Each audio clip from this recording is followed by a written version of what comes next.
Hi, this is Rick Rock, and I am your host. That is the one that's on time for Real Fridays. And Real Fridays was an idea that Brock Cassidy, myself, and Jeremy Potter had when getting together and talking about topics that are critical to the mortgage industry, critical to housing.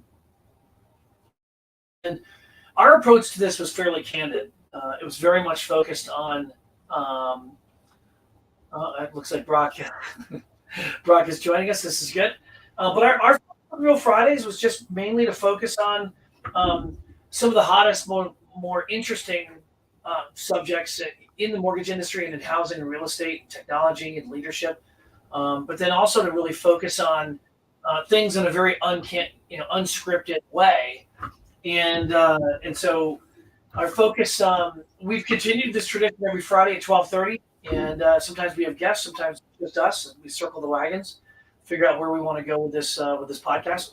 But no, good to see you guys. Happy Friday. Happy Friday, Rick. Well, I love the tone. Love the tone, Jeremy. How are things going in Detroit, Rock City? We rocked out last night. We opened a brand new building. When I say brand new, it's 130 years old, but it's been vacant since 1986, Michigan Central Station. Ford bought it, refurbished it, and Eminem and Big Sean and Jelly Roll and Diana Ross showed up last night to spark some celebration, innovation in Detroit. So everybody's feeling pretty good. Did you actually meet Eminem or something, or how big of an opening was this? It was huge. It'll be on NBC on Sunday night, but it was live last night, and it was big. It was tough to get tickets. VIP tickets were hard to come by. Jack White, I should have mentioned at the opening, but he performed as well. He's one of my favorites, local hero, obviously. So yeah, it was the Ford Innovation Center will be the building. It is a landmark in Detroit. Like if you've ever come through, especially on the highway, you see it for sure. And we've watched it improve. It'll have hotel at the top. It'll have office building, co-working space in it. It'll have shops and restaurants. And they highlighted a bunch of cool stuff going on in the city. So it was pretty big. It's cool to see. I mean, anytime Eminem shows up, let me tell you, people get excited here. It's good to see him around town. No, put this into context for work. Like, was it work related or just social? Just being involved. Like, what's the Listen, time? man, I have an unpaid part-time job. I have an unpaid part-time job to celebrate Detroit. So nobody recognizes it, Rick, but I'm the least influential influencer for Detroit. It all gets mixed together in Detroit. Is it a Ford event? Is it a Rocket event? Is it a city event? Is it a new building? Yeah. Hard to tell. Yeah. Right. That's awesome. So that was good. So that's Detroit's checking in, proud of itself. I think this morning I'm gonna, maybe after lunch here, I'll go down and knock on Jack White's door and say hi here in the neighborhood. See if he's still there. But yeah, that's what was kind of taking up a lot of the oxygen in the city last night, which was cool to see everybody. What else? What's funny is I was at the NBA. I spoke with Greg Scher at the NBA New Jersey, New York, and Pennsylvania conference. Yeah. And Sierra had a booth, and Sierra Pacific had a booth, and we were very much sort of just active and just engaged in talking with the loan officers and branch managers and owners of companies and stuff at the conference. But Greg and I did a session, a 1 hour session, which actually was a pretty long. A 1 hour commitment is the model today for a lot of these conferences are kind of the TED Talk, the 9 or 10 or 15 minute, and then they kind of do a rapid round of different subjects or different leaders. They gave us an hour, and we decided to do it completely unscripted. And we sat next to each other, and we just talked about the industry, and we pulled in feedback from from the members of the audience, and kind of what were some of the live trends. It really was kind of a Real Fridays kind of concept, but it was pretty fascinating. trends of outsourcing and AI obviously continue to dominate so many of the headlines. But we talked about minority lending. We talked about just the tech stack that you would have, I think, enjoyed, both of you guys really, around just integrating title and real estate and mortgage, and how all of a sudden we're three dynamic influences that has been, from a regulatory standpoint, pushed apart for a decade, and now all of a sudden it's being pushed together through innovation, efficiency, cost reduction, and just improving sort of the consumer experience. So it was a really well attended conference. So I have a question about that. So you guys posted on LinkedIn, one of you, I think it was Greg, that part of the tech stack conversation was around CRMs, and that there isn't a default, or there aren't consumer specific journeys that respond to you or action off of data attributes of the consumer. And I was sort of like baffled or surprised to see that post and discover, or I guess realize, so few lenders have journeys, different campaigns set up. So did I read that right? And was that part of the discussion? 100%. You guys don't Yeah, have I mean, look, data that first time, trigger different messaging? No, the first time home buyer pretty much gets the same messaging that your 65-year-old boomer who's downsizing gets pretty much the same messaging. I mean, this is different than I'm sure, a handful of the enterprise top tier lenders might, and that's a big question. I know New American Funding kind of attempts to do that, and I know Better has done I think a pretty sophisticated job in their approach to the market, but most companies just really don't, and Total Expert and other CRMs aren't really set up for that, to be honest with you. Interesting. Yeah, I mean, I think that's good to hear in one sense, because that's huge opportunity. Anybody should be taking advantage of that, and that's an area that technology can help. I see Brock shaking his head, so I'll defer to him in a second on this. But I was just thinking through, like, when you think of ways technology can help salespeople be more effective, you don't want to lose what makes you, as the human expert, effective. But some of these things should just be boilerplate at this point. They should be antes to play. And I think giving people contextual, proactive messaging that reflects their situation and how their data indicates likely where they are or who they are, that's low-hanging fruit, in my opinion. So I don't even know how necessarily all this can come together, but it would be interesting to have, like, Jeremy Potter enters into the mortgage pipeline, and there is sort of an AI scan out there on Jeremy Potter, and through your digital footprint, it presents to the organization, where maybe on emails that go out, it has resemblance. Let's say you're a Cubs fan or a Lions fan or whatever. It actually has, like, Go Lions on it, or so these dynamically sort of presented material that's custom to you as to what it can sort of pull together. I just don't really see any meaningful, at least in mortgage tech, time, attention, and planning around that level of specificity that's tailored to the consumer. It's almost like, what was that movie that it may have been Minority Report Tom Cruise was in, and it's like he was walking in an airport and they scanned, like, who he was, and it was like, hey Jeremy, how about this? And we see that whatever, you're a 36-inch inseam, and you look like you're an extra large, and so it's like 34, 32. 34, 32. Well, inseam. So I thought you were taller than that. So, but you know what I mean? I mean, like, down the retail shop down has a special in, clothing your size, and everything. I like wearing my floods. Specific to the person walking by. I like wearing my floods. I want to pick up on that, but I did want to give Brock a chance to jump in. So, Brock, before I go, because I do love that movie, and I think airports in particular are a good example where I can now board a plane. I can now walk into the airport with Delta and board a plane with my face. And I think that is just the beginning of what you're talking about. But Brock, I'll let you go first on sort of where we're at traditional sense, and then where I think it matters going forward. Well, first of all, I will say I'm thoroughly enjoying not having to carry any ID anymore. If for anything ever. Yeah. So that's cool. Getting a lot easier to pretend to be Jeremy Potter. But no, we probably integrated at NewZip. We've probably integrated with across about 30 lender partners, probably 5 or 6 POSs, 2 or 3 LOSs, and at least 10 CRMs probably, between credit unions, brokers, and IMBs. With Total Expert, we built a really in-depth consumer journey for people that weren't quite ready to transact yet.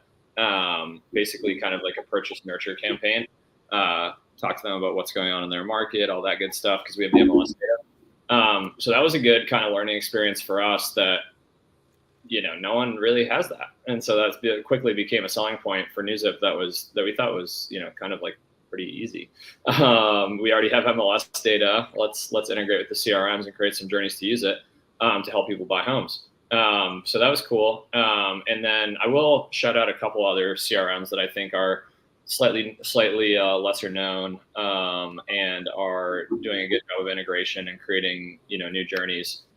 So Adium is kind of like very data centric CRM that tries to customize the consumer experience kind of as much as possible. So I think it's kind of going to probably end up being kind of a Total Expert competitor.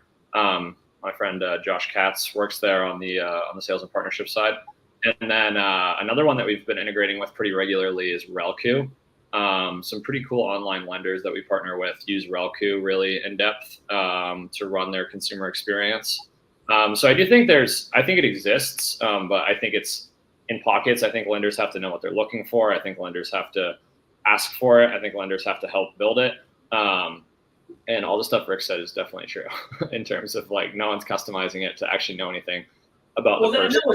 That was Greg Shearer's point in basically saying that we need to, the voice of the customer is a pretty specific, it's nice to say, but it's also, when you boil it down to what it means,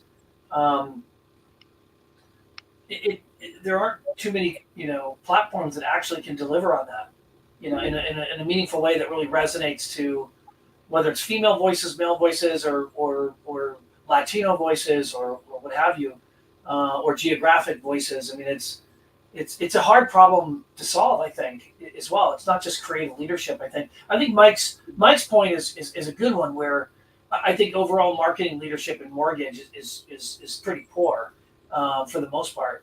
So I think some companies, separate themselves differently. I think Sierra does a pretty good job in balancing that out between retail and wholesale a great deal. Alec, I think, does a great job at Loan Depot. But most mortgage companies are just really poor in the way that they present themselves.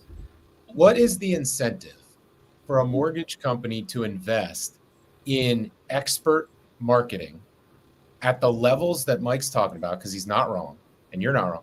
But when the data shows that the whole entire value proposition to the mortgage company is salespeople, with the exception of 1 or 2 digital lenders at the top, everybody else, it seems to me the data shows people do not shop around. Referral sources still command way more than half, a super majority of leads. So if I would love to endorse why investment should flow to expert messaging marketing folks who can give consumers a totally different view of the world when it comes to home financing.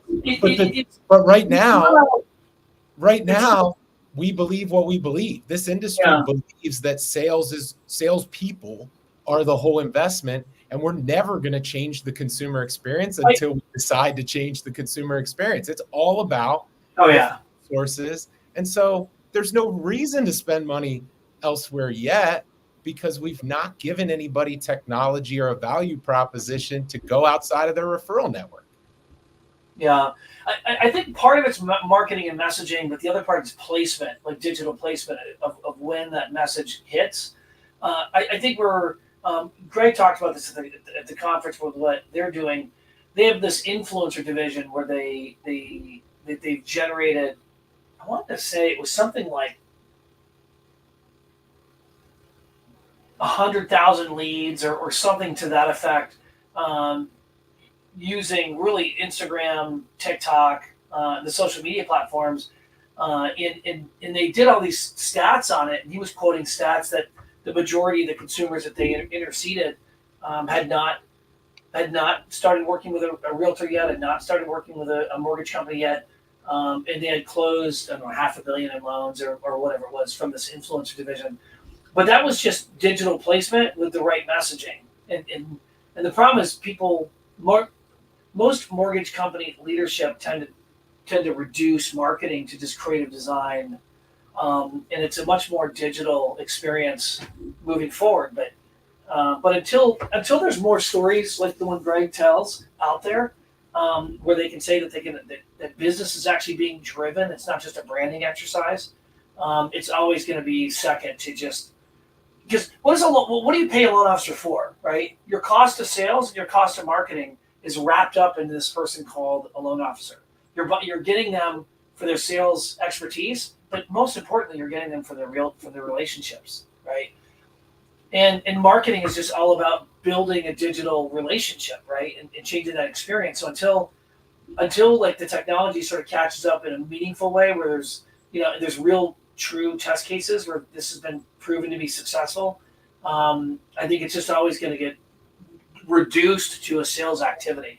I agree, because for the most part, this is a follower industry. People are not making the investment to be the first one out of the gate. Everybody wants to be the fastest second to something that was proven somewhere else. That makes sense to me. I think what I'm saying is you can't run a small social campaign and then judge whether or not it works against the incumbent structure off of just like one thing, to your point. So if you are going to commit to speaking to consumers in a new and different way and then delivering a technology experience that backs that up, that's a whole strategy. That's an entire strategy. And nobody wants to do that because they don't understand how to do that in the context of a test or a pilot, given that all their instincts, all their DNA, and all the history is give money to salespeople and let them bring in leads. So Brock, what did you do that there's was a whole tailored? company, what's it called, Social Coach or something like that. They're at every conference. There's a whole company dedicated to controlling what loan officers are allowed to post on social, right? So executives can give them only these certain canned messages they're allowed to do, which maybe a good feature, but it kind of always underlined to me how little control LOs get over their own brand, right? At a lot of lenders. Yeah, I think that's true. Go ahead, Rick. I was going to say the flip side of that is that LOs have had too much control of their own brand, so they end up going completely off script, and that impacts company brand.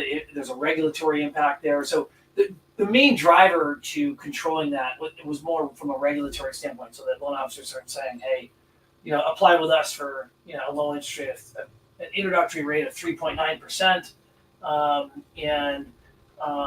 and then none of it actually being true or it being dated. But that said, most companies don't control what loan officers do. The enterprise companies, a handful of them do, where they have platforms that actually automatically push content out into their social media platforms on behalf of the loan officer. But most of them just don't have the resources or the money to do it. Well, I think the idea that you're going to control it to the level of consistency can't happen with people whose entire livelihood and whose superpower is creating the valuable referral networks that you refer to, right? I think my point was this is actually a secondary conversation. Like, it's the next step in the conversation from whether shopping is ever going to matter. That's my point. Is like, we're at this transition period. It almost evokes the imagery for me of brackish waters, right? Freshwater and saltwater mixing. Like, we are in this moment where somebody is going to want to give consumers a real shopping tool. My position is consumers do not have one, not a real shopping tool, because the way in which you get a real loan estimate is so painful from every lender. There's no real shopping that can take place. And to see out there on LinkedIn that consumers should be worried about the technology experience and the speed or turn times, how in the world is a consumer supposed to get visibility into either of those things, but for a full-on 1003? So I'm going to what? See a screenshot of your technology and be so overwhelmed with an effing screenshot that I go and use your tech because your tech is superior? Like, the consumers cannot shop in a meaningful way for a purchase loan in a way that actually is the way they shop for everything else. And until they do, there won't be a challenge to this other inefficient, expensive funnel. So what does that look like? Would you say? Like what is it, like what would be a parallel analogy in other industries where it's far more like an Amazon sort of marketplace where you have all these different brands and constituencies across thousands or tens of thousands of manufacturers or whatever, and then you just can sort based on customer reviews, based on pricing, based on when delivery. I mean, I bought a bunch of stuff this morning at Amazon, and I chose specific products based on I needed some stuff now. I need it the next 24 hours. And I kind of started at like the highest customer rating, and then I just went to when I could get it as fast as possible, almost irrespective of the price. So I like it because I think the Amazon experience gets people all fired up because there's like this idea that Amazon's coming into financial services someday. And so whenever we talk about the Amazon experience, you get like one of two reactions. Like one, it's inevitable, or two, that's ridiculous and it's an unreasonable expectation of mortgage. So I like it because I love those kind of like divisive thought processes. I think the thing I'm talking about is twofold. I can tell you about like the big realization of the idea, or just like a simple thing that should exist in step one of the idea. So I'll start with step one. What it looks like to me is I should be able to search for houses based on my own monthly payment. Like, let's just start with like step one. How is it that my pre-approval and my data is not combined with a digital listing service in any kind of way? Okay. I should be able to know what my monthly payment is. I don't care about the list price. I mean, I do, but it's not actually as meaningful as my monthly payment. But the monthly payment continues to be the last thing we serve up, the last thing we actually confirm. And it's the only thing they care about.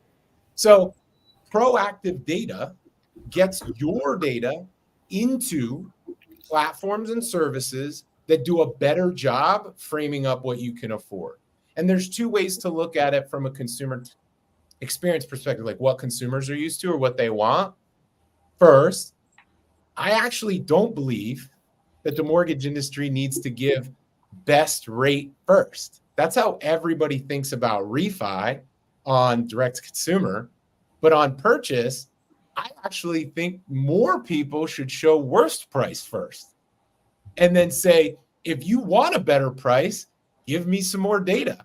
I'll improve your pricing. If you don't care, go shopping with this deal right now and close tonight. Go under contract tonight because we know enough about you.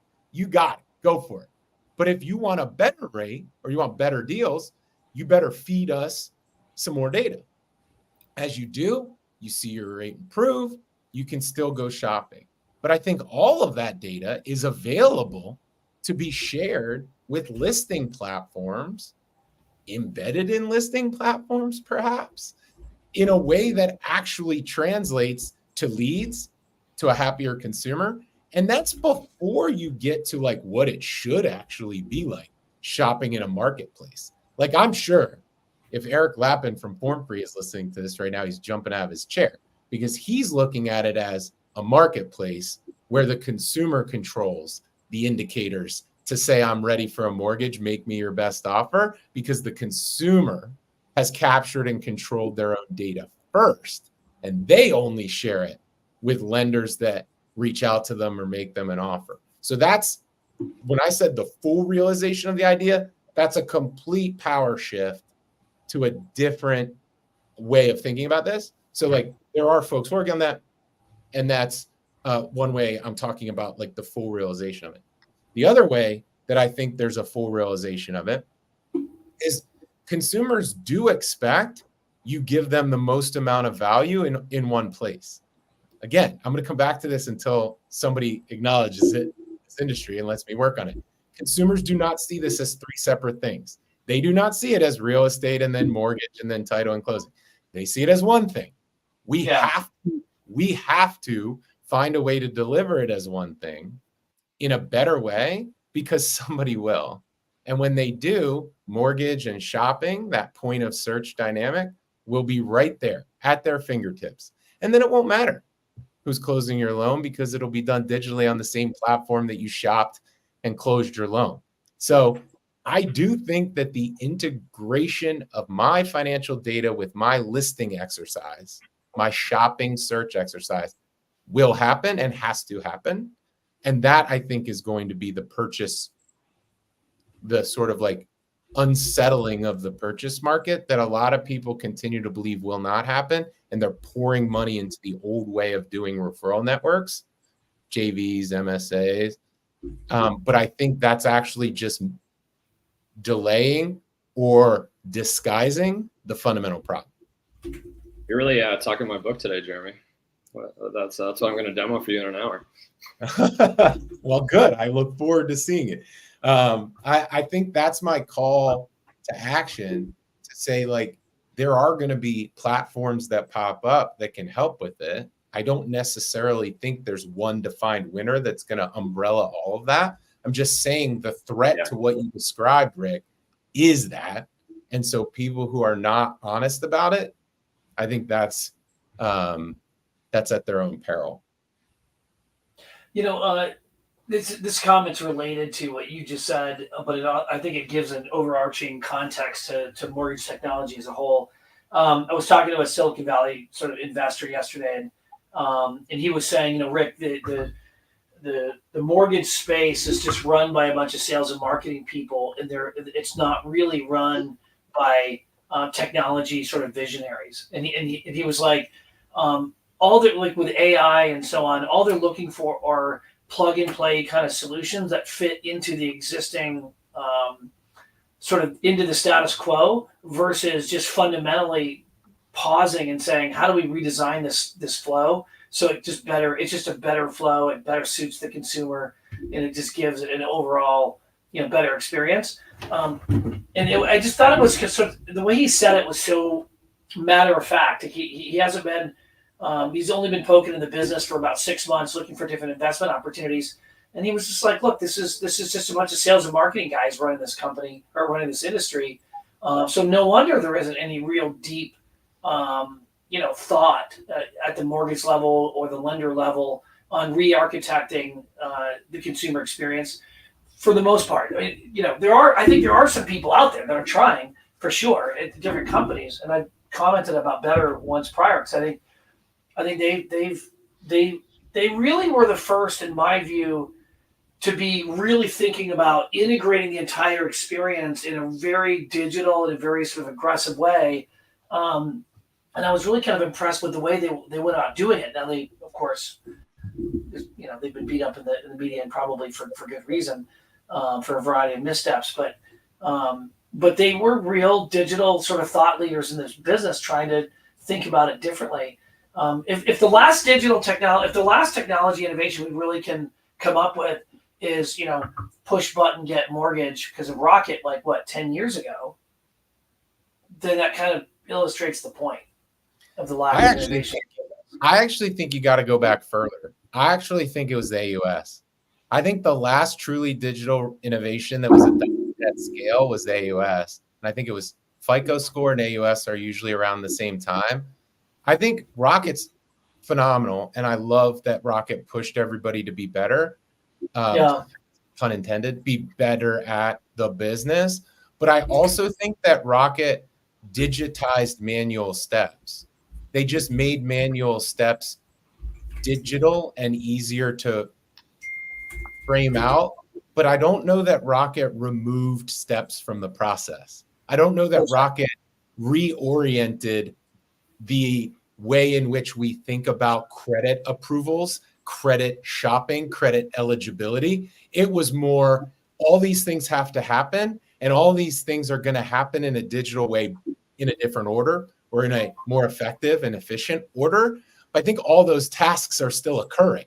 What I'm saying is data comes in, you got to use the data that comes in to solve more of the problems and then to serve up contextual answers that are meaningful to the person in that moment based on their data attributes and where they are in the process.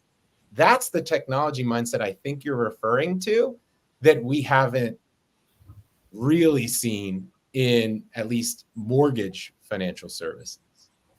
Yeah, I know we're not exclusive. We're not like that specifically talking about Rocket. We're talking about the broader ecosystem. But having sat in that seat during the push button get mortgage launch, like it was crazy to see that they were just taking the same rules, the same steps, the same milestones, and asking the consumer to do a few more of them on a friendly app, right? Which is great. It helped. But for years, it was it launched in 2016. For years, and I think Better is exactly the same way. And I think any of the companies powered by Blend the same way, where it's, the consumer experience is good, but for years and years at Rocket, 0% of people went all the way through online, 0.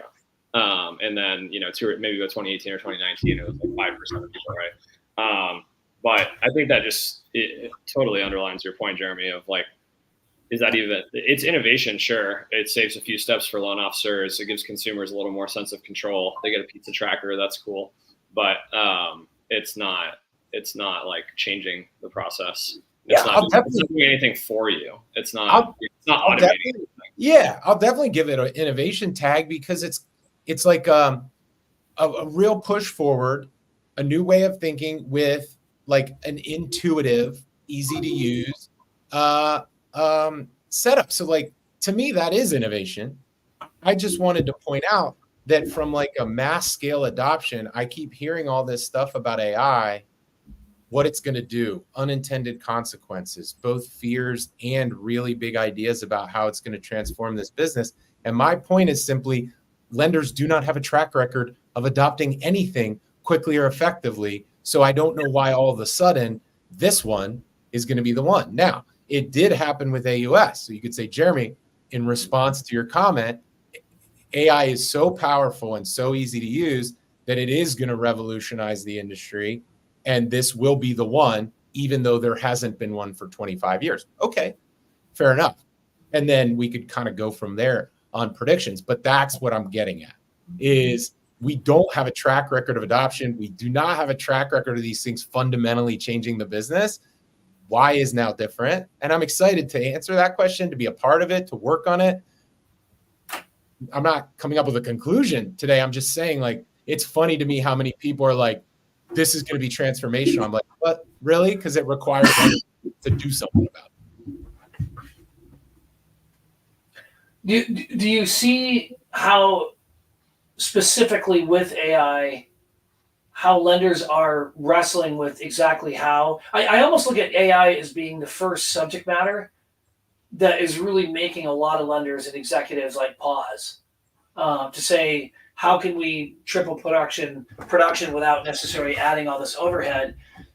Because outsourcing really didn't solve. Outsourcing is a perfect example of innovation in the mortgage business. You don't change anything. You're just relocating assets from one cost center to another, to a lower cost center, right?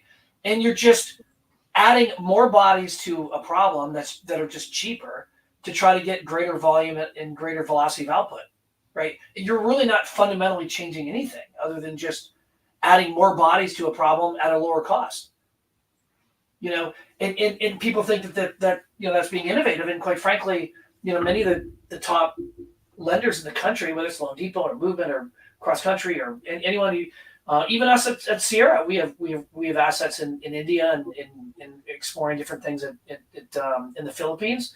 But I do think that the one conversation that came up even today in a meeting was Jay, our president, was like, with greater investments in AI, it's going to decouple our need for deeper investments offshore. And I thought that was interesting because it's AI is the first time, and we'll know this here at the Housing Wire conference for AI here in July, because it's generating a lot of buzz and getting a lot of folks sort of involved in the conversation. most of the people there at the conference aren't technologists. They're all C-level and they're all business owners. So I do think I see AI as being sort of not just a business intelligence kind of improvement. These little catchphrases back in 2012 and 13 that entered the market. I look at it as potentially a very disruptive efficiency. I want to say, I don't even know if it's an innovation in as much as it is a radical efficiency of how we assemble and organize information. Well, there's definitely a track record of profitability and success in that, right? Like cloud technology, as an example, is something that has dramatically changed infrastructure, outcomes, scalability, profitability off of what people can do. So I don't mind AI as a really effective infrastructure play. And a lot of what we heard 4-ish years ago was mortgage as a service. Yeah. AI is mortgage as a service, candidly. So like, if you're looking at just like platforms that can make people more effective, there's something there. What seems to be the plug and play version, because you used the phrase plug and play at the beginning, what seems to be the plug and play version is co-piloting things. And I don't mean that because that's how Microsoft made their product name. I just mean that in the way, like I was talking yesterday to Andrew DeGood. He's at a tool called Ask Bob. And he was saying like, that's the way we're seeing people try out AI. I'll co-pilot it for the work I'm already doing. It kind of rides along next to me and improves something about my work. And that's kind of what you're talking about, Rick. Like if you wanted to have your LOs have a co-pilot, if you want to have an executive assistant that's AI or something along those lines, there are those versions out there. There's also virtual ones in overseas that are also trying to do that same thing. So there's a track record of like adoption and profitability in just the infrastructure play.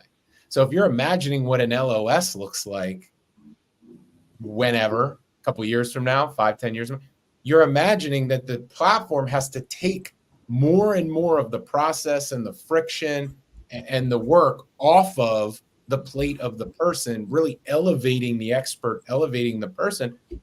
There's an absolute technology play for that, separate and apart from whether we use it to be proactive and do new, cool, different things for the consumer experience in the funnel.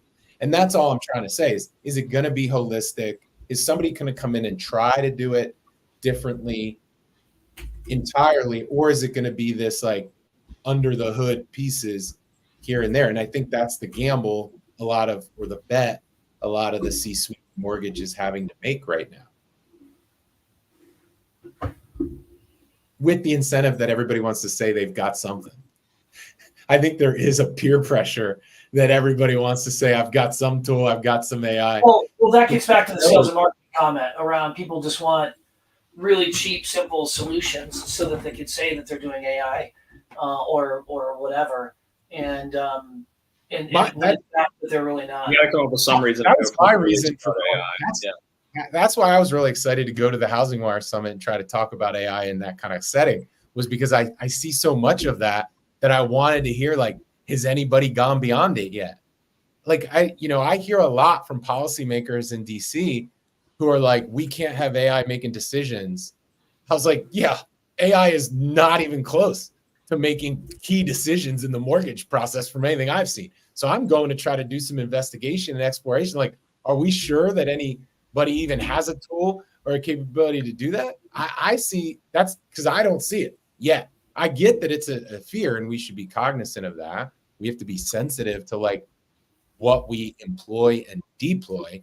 But for now, it's mostly been like, check my email, do better posts, do better writing of marketing, and kind of organize my life better. And people say they have AI in their business supporting their LOs or supporting whatever, but AI is not deployed yet in a way that I've seen it go beyond frequently asked questions, find the right information, direct me to the right person. But I'm looking forward to finding out. Are you going to be going to that, Brock? I'm not sure. Audie, our my partner, our CEO, is going to be there for sure because it's in his backyard in Austin, and yeah, so maybe, but not certain whether I'm going personally. I'll be at Inman. I'll be at Acuma. I'll be at MBA Annual. What else? What else we got here? You're going to all the NAR innovation ones, right? I'm going to try. So I want to go to NAR IOI at the end of August in Chicago, and then NAR NXT is in Boston. So I think I keep saying NXT. I think that's what their annual convention's called, but yeah, I will be at those. Yeah, I'll be heading to probably those conferences as well, and I'll of course I'll see you at the Housing AI conference. It's amazing to think the year's pretty much it's halfway done, and it's pretty fascinating when you look at. I mean, December is a bit of a scratch, and November is a 18-19 day month, is a short month. So we're really looking at we got 4 solid months of the year left, maybe 5. It's just a fascinating how fast 2024 is just flying by. I think the big question on what's to come is the NAR settlement's going to get cut in here pretty soon. That was the other thing at the NBA conference in New Jersey. It seemed to be kind of split between much ado about nothing. It's going to be radically disruptive to how loan officers get their business, and to kind of middle of the road, kind of like, yeah, there'll be some effects, but not all that big of a deal. NAR is only, I think NAR published that their enlistments for their licensing counts are only down about 5%. Which surprised me. I thought they were down substantially. I mean, from a mortgage standpoint, we had 234,000 mortgage loan officers last year that did at least one loan. In the first quarter, only 119,000 did at least one loan. So we've contracted like substantially, in the space, which of course is going to erode the number of licensees. But at least as of right now, the National Association of Realtors hasn't experienced that. I don't know that there's a downside to keeping your license. Like, I don't know that there's a reason to suddenly declare I'm no longer a member or no. You can essentially do nothing, particularly if you're paid up through, I don't know how it works, but let's say it's the end of the year. There's really no, I mean, I don't know. I don't see, for me, it's like, why initiate conflict or initiate something unless you have to? People pulling themselves out of consideration. It's like, why would you do that? Just let the process play out and see if it doesn't cost you anything. So I would say, I don't know, man. The history is the big get bigger. That's the history. The history of any turbulence, the history of any conflict, the history of any crisis or scandal, the big get bigger. And in financial services, it's true. It's going to be true in real estate. I don't see why not. So the big producers are going to be even more powerful. The biggest companies can be more powerful. I think the big get bigger. Whether that ends up being disruptive, it's like, to who? It's probably not going to be that disruptive to consumers. I think consumers are well aware that Google, Facebook, Apple, Amazon are pretty large. So they're fine with it in tech and consumer products generally.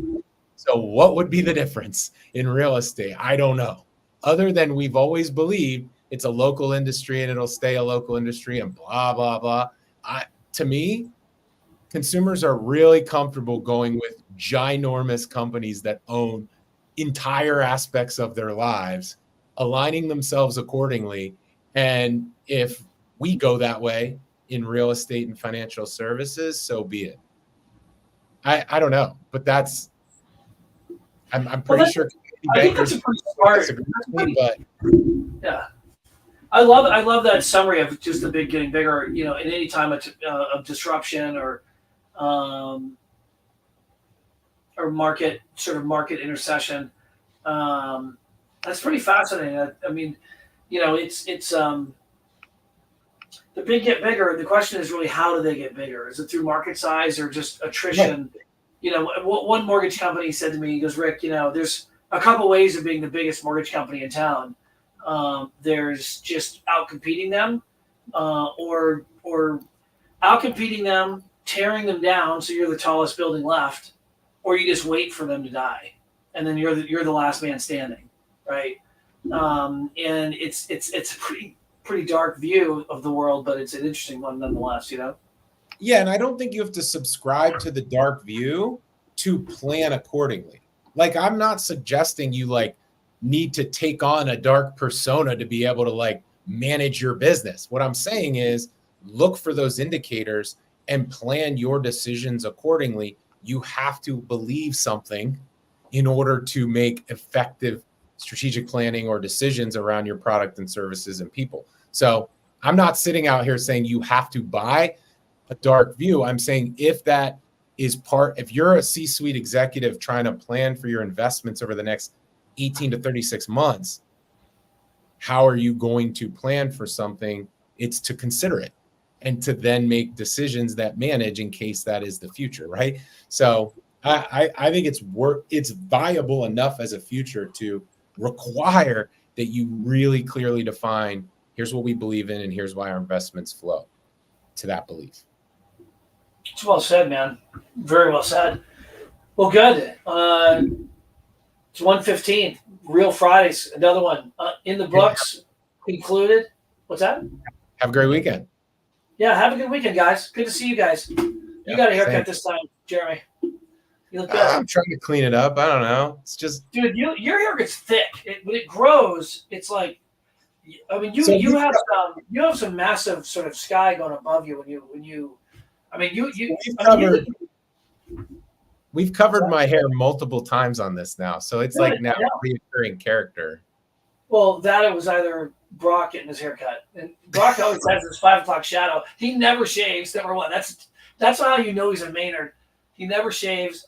I shave often, but yeah, the Maynard brings it back quickly. Yeah, he shaved this morning, Brick. He shaved this morning. Look at him. It's classic. I think yesterday. All right, I'll talk to you guys later. Guys.